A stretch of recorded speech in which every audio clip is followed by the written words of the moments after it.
Welcome back, everyone, to Stories That Shouldn't Be Told. In today's episode, I'm sharing a true, terrifying story about a red-eye flight and the man who followed me all the way from Heathrow. What he whispered at 30 feet still haunts me. Some journeys are more dangerous than they appear. But before we begin, make sure to subscribe, like the video, and share it with anyone who loves a good scare. And let me know in the comments, what are your favorite types of horror stories? Your support keeps these stories alive. Now, let's begin. This happened to me about 3 years ago when I was studying abroad in London. I was 21 at the time and had decided to take a solo trip to Barcelona during my spring break. I'd always wanted to explore Spain and thought it would be the perfect opportunity for an adventure. I booked a late-night red-eye flight from London to Barcelona because it was significantly cheaper than the daytime flights. The journey was supposed to take about 2 hours, departing at 11 p.m. and arriving around 1 in the morning. I figured I'd sleep during the flight and wake up ready to explore the city. When I arrived at Heathrow that evening, something immediately felt off. As I was checking in at the self-service kiosk, I noticed a man standing near the departure board who seemed to be watching me intently. He was middle-aged with unkempt hair and wore a stained jacket. Every time I moved to a different area, he appeared to follow at a distance. At first, I thought it was just coincidence. Airports are crowded, and people end up in similar areas all the time. But when I went through security, he was in the line directly behind me. When I stopped at a coffee shop, he lingered nearby pretending to look at his phone. When I found a seat at my gate, he sat across from me with a direct view. The most unsettling part was how he never tried to hide his staring. He would lock eyes with me and smile this creepy, knowing smile that made my stomach turn. I considered reporting him to airport security, but I didn't want to seem paranoid. Maybe he was just a fellow passenger on my flight who happened to be going through the same areas. But deep down, I knew something wasn't right. The way he positioned himself to always have a clear view of me felt deliberate and predatory. I started timing my movements differently, going to the restroom when he seemed distracted, hoping to lose him in the crowd. The plane was about half empty when I boarded, which initially seemed like a blessing since I hoped for extra space. I found my assigned middle seat in a row that appeared to have empty seats on either side. The cabin lighting was dimmed for the night flight, and I settled in with my book and headphones, planning to read until I got tired. About 30 minutes after takeoff, the same man who had been following me through the airport got up from several rows behind me and moved to the aisle seat right next to me.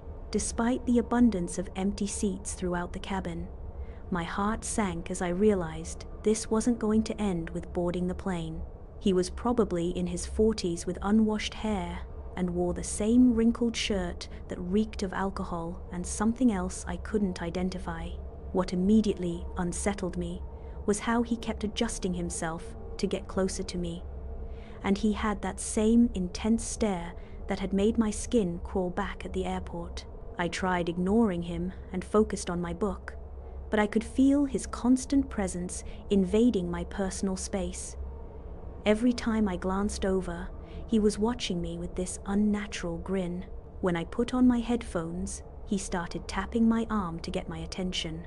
The flight attendants had dimmed the cabin lights further, and most passengers were asleep, which made me feel even more isolated. Around the 1 hour mark, he leaned over and whispered that he had noticed me at the boarding gate and specifically chose to sit near me. His voice was slurred and too close to my ear. He asked if I was traveling alone and where I was staying in Barcelona. I gave short, polite answers while panic started building in my chest. Then he said something that made my blood freeze. He told me he knew all the perfect spots in Barcelona where young tourists go missing. He described how easy it would be to drug someone's drink at the beach clubs and take them somewhere isolated. He spoke about it casually, like he was giving travel advice. I excused myself to use the airplane lavatory, desperately hoping to find a flight attendant, but the cabin crew was nowhere to be seen in the dimly lit cabin. When I returned to my seat, he had moved even closer and was looking through my carry-on bag that I had stored under the seat in front of me. He smiled that same disturbing smile and said he was just making sure I wasn't carrying anything dangerous. My hands trembled as I sat back down.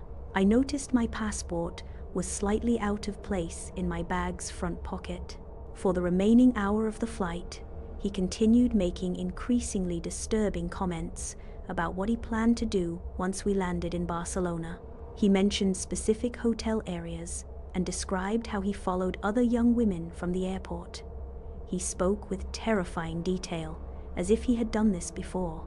When the pilot announced our descent into Barcelona, I felt a wave of relief, thinking I could escape. But as we prepared for landing, he leaned over and whispered that he would be watching for me at baggage claim and knew which airport shuttle I would take to the city. I waited until almost everyone had exited the aircraft before getting up, hoping he would be long gone. But when I reached the terminal, I spotted him lingering near the baggage carousel, scanning the crowd. I immediately went to airport security and told them about the man's behavior during the flight. The next morning at my hotel, I was having breakfast when I saw a local news report on the lobby television. Police had arrested a man at Barcelona airport in connection with several missing tourists over the past few months. The photo they showed was unmistakably the same man from my flight. I learned later that he had been targeting solo female travelers on late-night flights, following them from the airport and using information he gathered during the journey to track them to their accommodations. I realized how close I had come to becoming another victim. I spent the rest of my trip looking over my shoulder and cut it short by 2 days. Even now, I can't take a night flight without thinking about that experience and wondering what would have happened if I hadn't trusted my instincts and reported him to airport security. I was lucky, but someone else might not be. That was the end of my story. If you found this story chilling, like, share, and subscribe for more true horror stories that will keep you up at night. And remember, trust your instincts. Some flights never truly land.